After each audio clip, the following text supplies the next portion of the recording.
For 18 years, Walter Johnson waited. He was the greatest pitcher in baseball, the hardest thrower anyone had ever seen, the man they called the Big Train. But his team, the Washington Senators, was one of the worst franchises in the sport. Year after year, Johnson dominated the American League, yet the World Series came and went without him. Then, in 1924, the Senators finally reached the World Series. Johnson was 36 years old. His fastball was not what it had been a decade earlier. But this was his chance, the chance he had waited his entire career to get. He lost Game 1. He lost Game 5. 2 starts, 2 losses. It looked like his dream had died. But in Game 7, with his team trailing in the 8th inning, fate gave him one more opportunity. Johnson came out of the bullpen, pitched 4 scoreless innings of relief, and won the only championship of his career. 417 wins, 3,509 strikeouts, 110 shutouts. Numbers that stood as records for decades, some of them forever. Numbers that belonged to one man.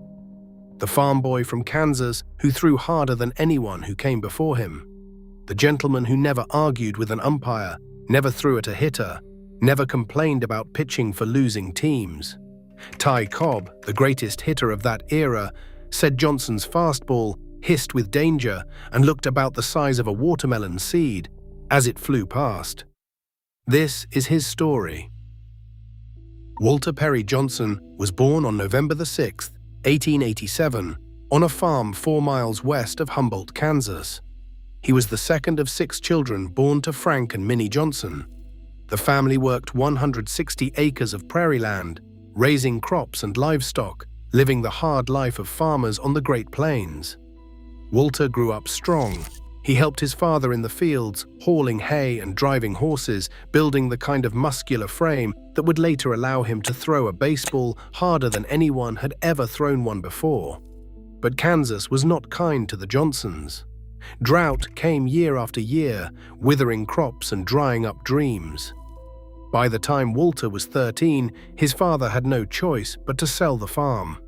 The family moved first into the town of Humboldt, where Frank worked odd jobs and Walter attended 8th grade. But Minnie's parents and siblings had already migrated to Southern California, drawn by the promise of good weather and plentiful work in the oil fields. After years of poverty in Kansas, the Golden State seemed like salvation. In April of 1902, the Johnsons joined the migration. They settled in Olinda, a small oil boom town near Brea in Orange County. Frank found work with the Santa Fe Oil Company as a teamster. Walter, now 14 years old, split his time between working in the oil fields, going horseback riding, and playing a game he had barely touched back in Kansas. Baseball. Walter Johnson had never played organized baseball until he moved to California. Back on the farm, there had been no time for games. But on the sandlots of Southern California, surrounded by kids who had been playing for years, something remarkable happened. The ball seemed to belong in his hand. Johnson later explained that from the first time he held a ball, it settled in the palm of his right hand as though it belonged there.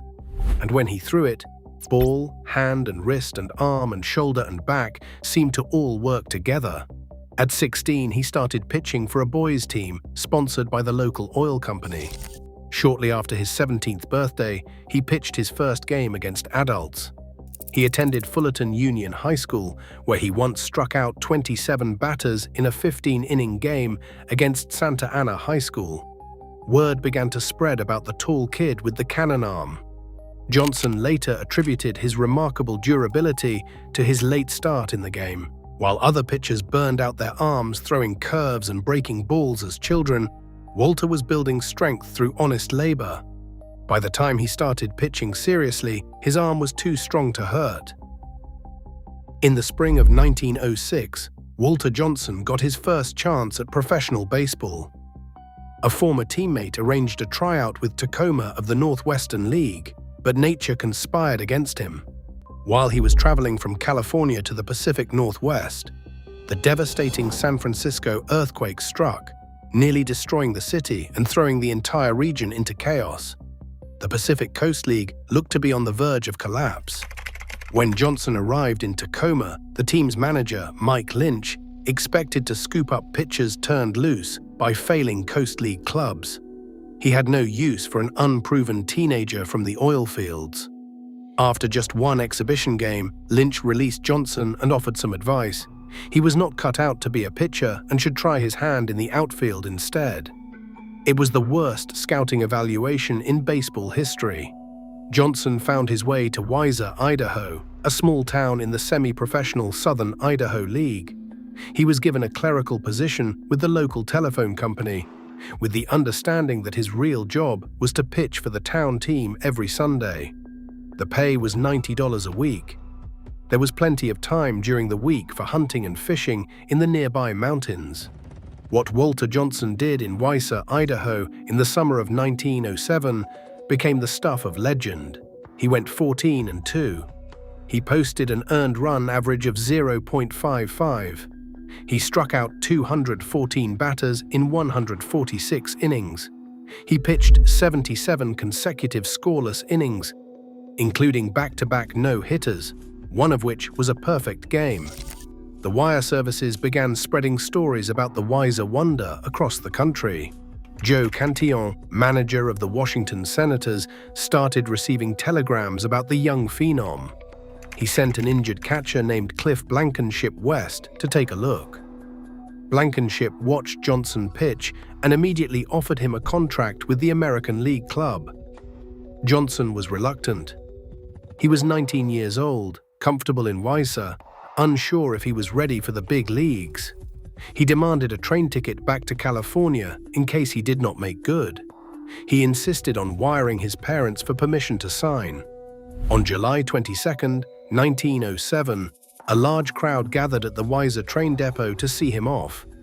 As Johnson said goodbye to his friends, there were tears in his eyes. A group of appreciative fans had tried to convince him to stay, offering to set him up with a cigar store on the town square. Johnson thanked them but declined. He explained later, "You know how you are at 19. You want to see things." Walter Johnson made his major league debut on August 2, 1907, against the Detroit Tigers. He lost 3-2. But something happened that day that announced to the baseball world that a new force had arrived. Ty Cobb was the best hitter in the American League, perhaps the best who had ever lived. He stepped into the batter's box against the rookie from Idaho and watched him take his windup. What came next made Cobb flinch. Cobb later recalled that manager Pongo Joe Cantillon of the Nats had picked a rube out of the cornfields of the deepest bushes to pitch against them. He described the pitcher as a tall, shambling galoot of about 20, with arms so long they hung far out of his sleeves and with a sidearm delivery that looked unimpressive at first glance.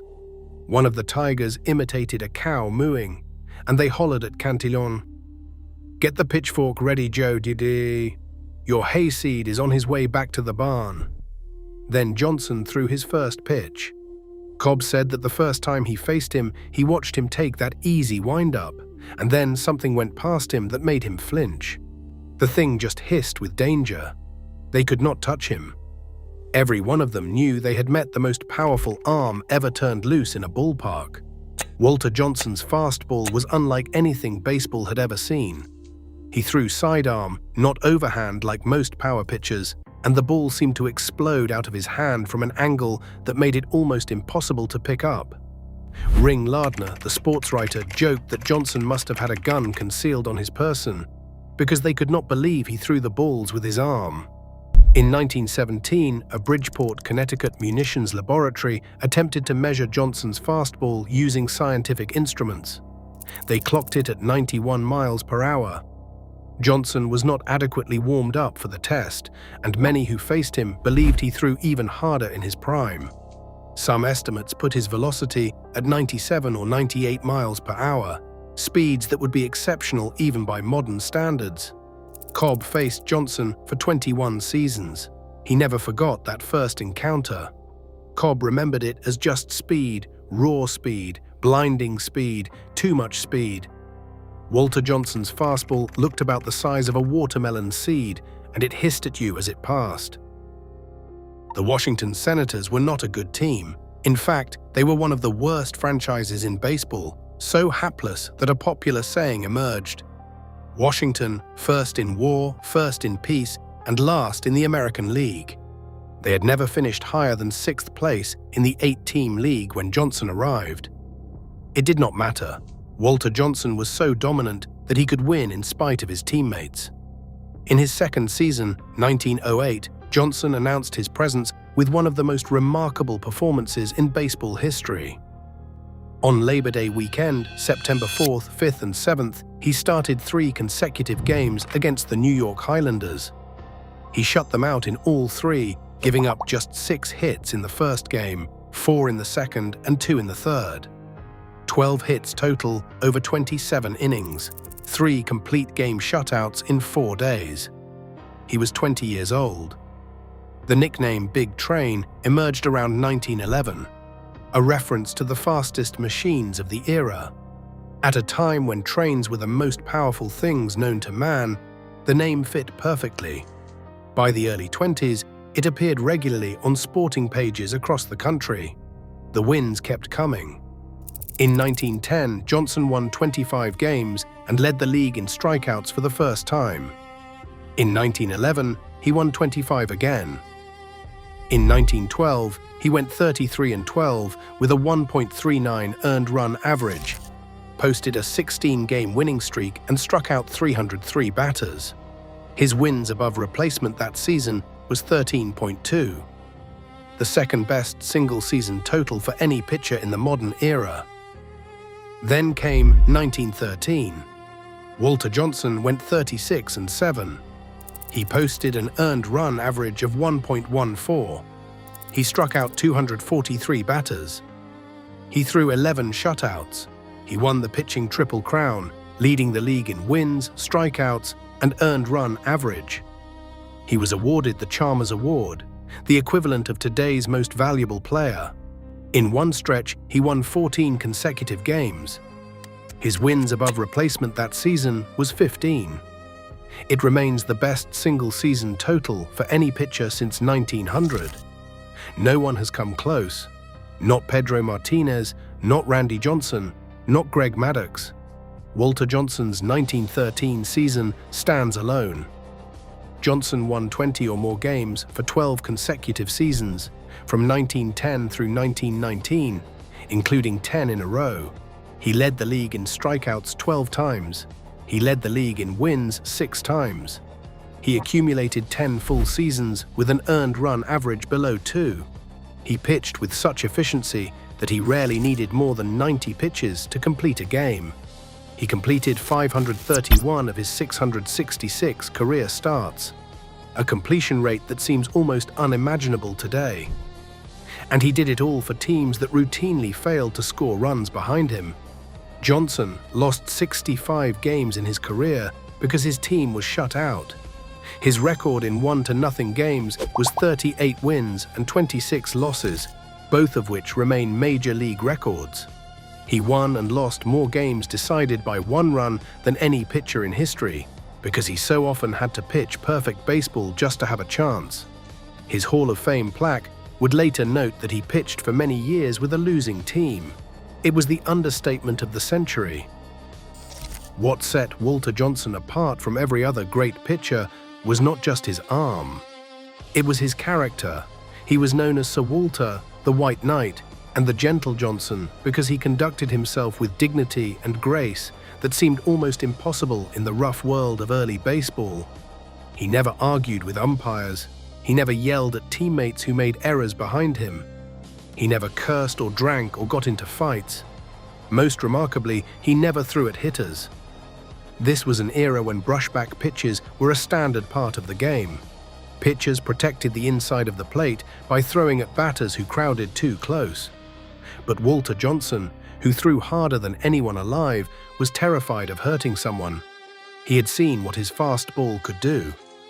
He knew that a ball traveling 95 miles per hour could kill a man if it hit him in the head. Ty Cobb, who was nobody's fool, figured this out. While other hitters stood as far from the plate as possible when facing Johnson, afraid of being hit, Cobb crowded closer. He knew that Johnson would never throw inside on purpose, that his good nature made him predictable. It was the only edge anyone ever had against the big train. Johnson was friendly with almost everyone in baseball, including Cobb, despite Cobb's notorious reputation for nastiness. Cobb brought gifts for Johnson's children when he visited the family. Sam Crawford, another Detroit star, was one of Johnson's closest friends. Sometimes in non-critical situations, Johnson would ease up just enough to let Crawford get a hit. It drove Cobb crazy. He could never understand how Crawford hit the great Johnson so well. In the summer of 1913, at the peak of his powers, Walter Johnson met the love of his life. Hazel Lee Roberts was the daughter of Edwin Roberts, a congressman from Nevada. Their romance became the talk of Washington society. They were married on June 24, 1914, with the chaplain of the United States Senate officiating. The wedding was one of the social events of the season. Walter and Hazel had 5 children together, though tragedy would mark their family. Their eldest daughter, Eleanor, died from influenza in December of 1921, at just 2 years old. Johnson's father, Frank, had died of a stroke just months earlier. It was a devastating time for the pitcher, and his performance on the field suffered. He won 8 games and lost 10 in 1920, his worst season since his rookie year. But Johnson returned to form in 1921 and continued pitching at an elite level into his late 30s.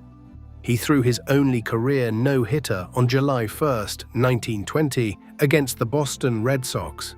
He won 17 games in 1921 and 23 in 1924. And in 1924, after 18 years in the American League, the Washington Senators finally gave Walter Johnson what he had always wanted: a chance to pitch in the World Series. The Senators of 1924 featured 4 future Hall of Famers: Johnson, outfielder Goose Goslin, second baseman and player-manager Bucky Harris, and outfielder Sam Rice. They also had the advantage of playing in front of their owner, Clark Griffith, himself a Hall of Fame pitcher from an earlier generation. Washington won 92 games and captured the American League pennant by 2 games over the New York Yankees. For a franchise that had never finished first in 23 years of existence, it was a triumph. They faced the New York Giants, who had won 4 consecutive National League pennants and 2 World Series titles in the past 3 years. The Giants were managed by the legendary John McGraw, appearing in his 9th and final Fall Classic.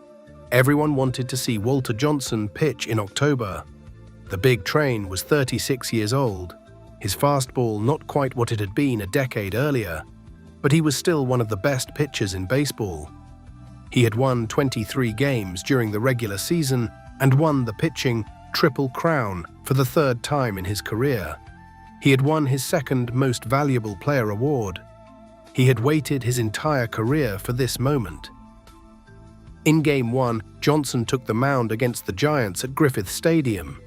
President Calvin Coolidge threw out the first pitch. The crowd was electric.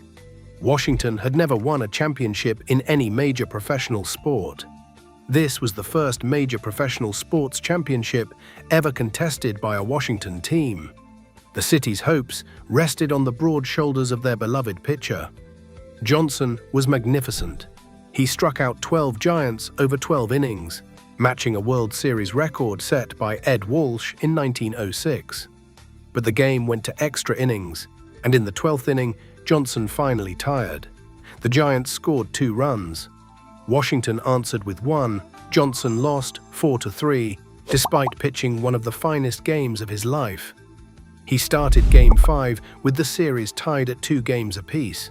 Again, he pitched well, but his arm was not the same after throwing 12 innings 3 days earlier.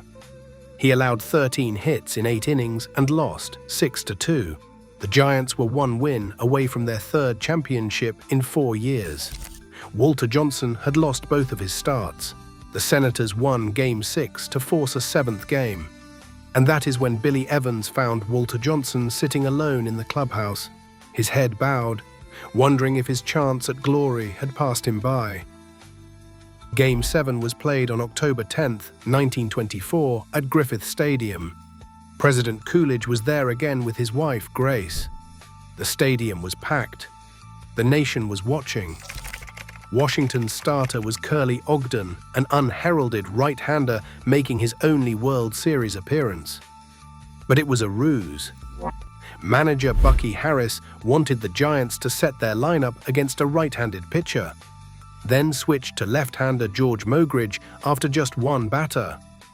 The strategy worked for a while. The Senators took a 1-0 lead in the fourth inning when Harris himself homered off Giants starter Virgil Barnes. But New York scored 3 runs in the sixth, 2 of them coming on Washington errors. Heading into the bottom of the 8th inning, the Giants led 3-1. They were 4 outs away from their 3rd championship in 4 years. Then something strange happened. With 2 outs and runners on first and second, Bucky Harris hit a routine ground ball toward third base. 18-year-old Freddie Lindstrom, the Giants' third baseman, moved to field it.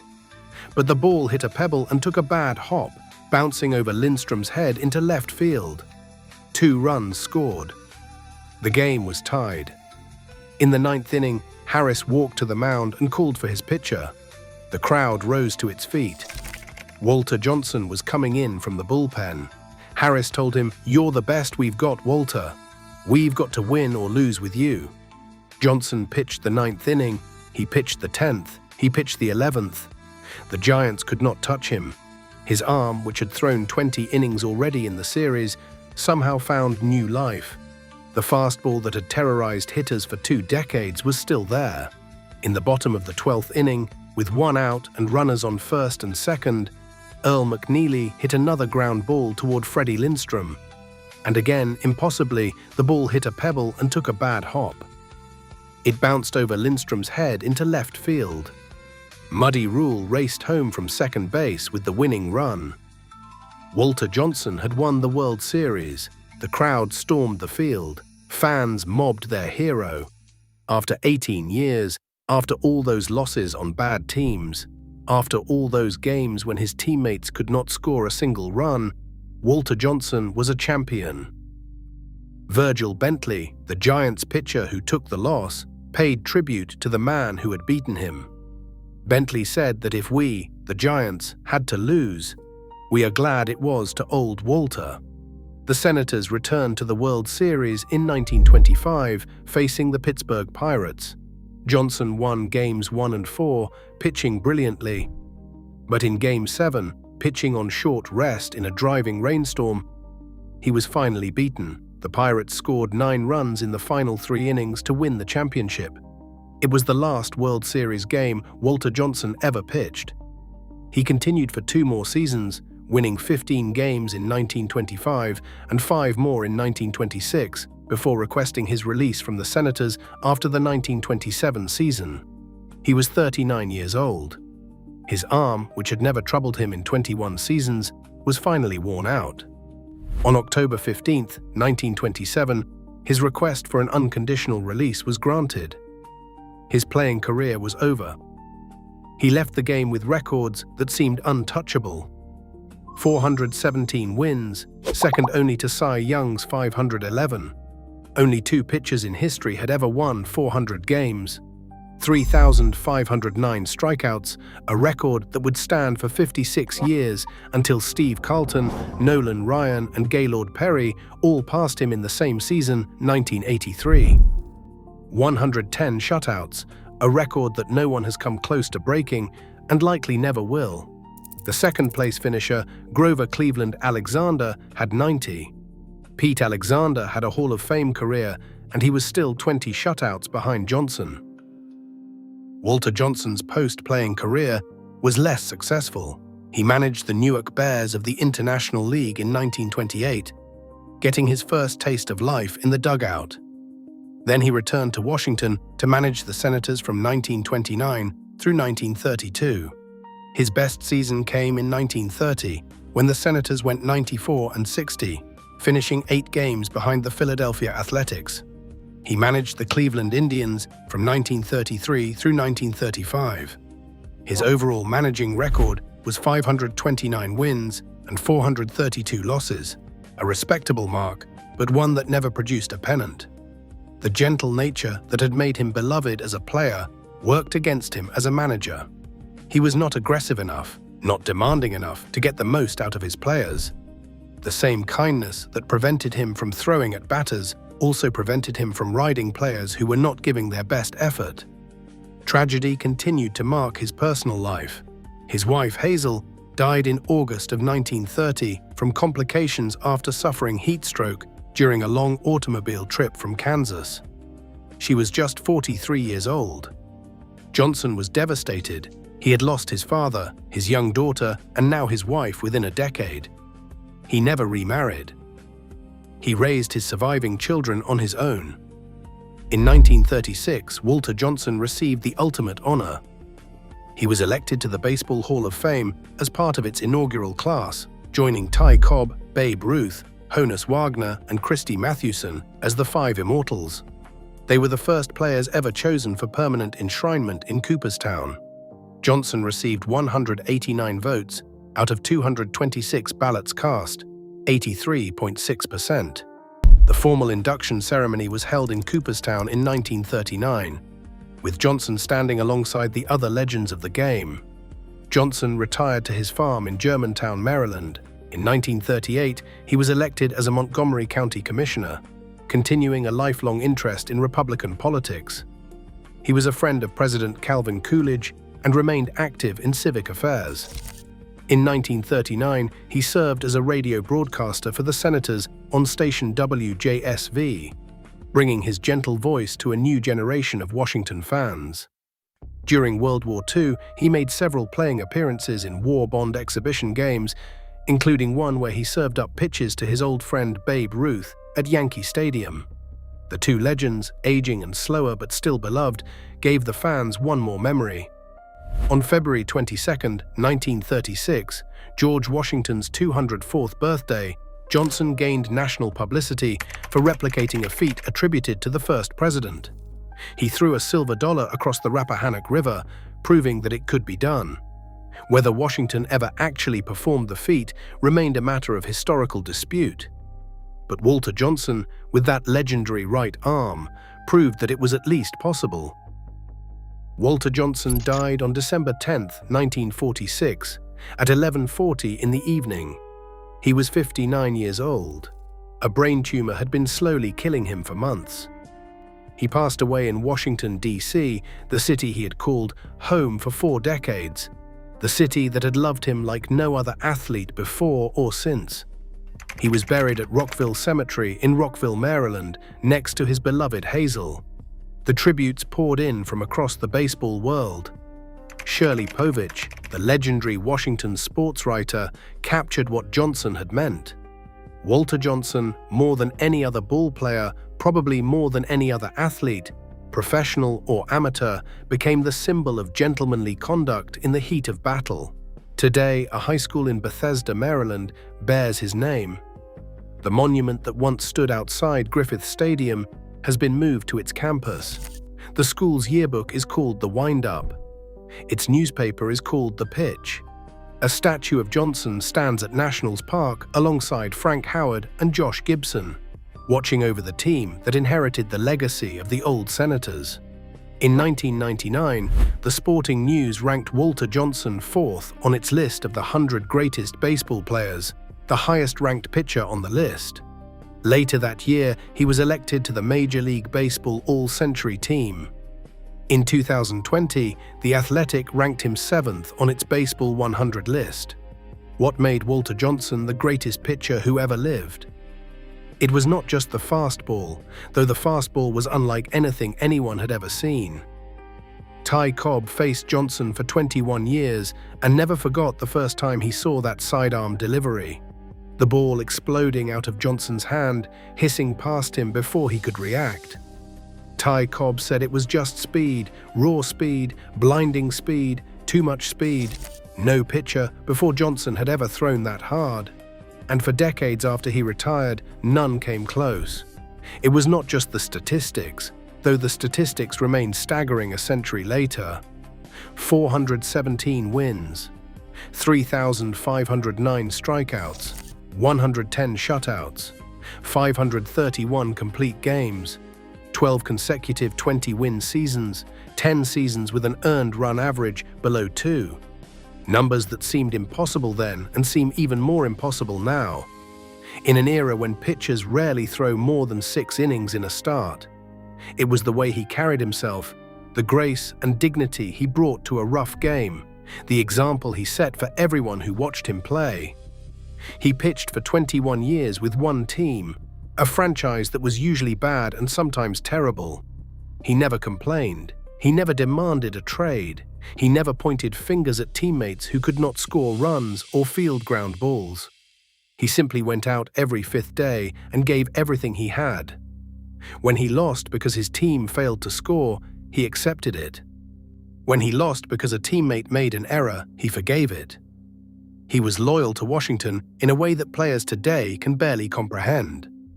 He was kind in an era when kindness was considered weakness. He was gentle when the game rewarded brutality. He refused to throw at hitters even when it cost him, even when men like Ty Cobb exploited his good nature and crowded the plate knowing that Johnson would never hit them. He waited 18 years for a chance at the World Series. When he finally got that chance, he lost twice. Then, when it seemed like his dream had died, when he sat alone in that clubhouse with his head bowed and his hopes shattered, Bucky Harris called on him one more time. Walter Johnson came out of the bullpen in the 9th inning of Game 7 and pitched 4 scoreless innings to win the championship. At 36 years old, after all those years of waiting, he was finally a champion. Walter Johnson was born on a Kansas farm and died in Washington, D.C. He threw a baseball harder than any man who came before him, and for 56 years, no one struck out more batters than he did. He won 417 games, a total that only Cy Young has ever exceeded. He pitched 110 shutouts, a record that will never be broken. He was elected to the Hall of Fame in the very first class, alongside Ruth and Cobb and Wagner and Mathewson, the 5 greatest players of his era. But what people remembered most was not the records. It was the man, the gentleman who played a rough game with dignity, the competitor who never complained about his circumstances, the pitcher who could have hurt people with his fastball but chose not to. He said that from the first time he held a ball, it settled in the palm of his right hand as though it belonged there. The ball belonged there. And Walter Johnson belonged to Washington, to baseball, to history. He was the big train, and a century after he threw his last pitch, he remains the greatest pitcher who ever lived. Like and subscribe for more baseball documentaries. Until next time.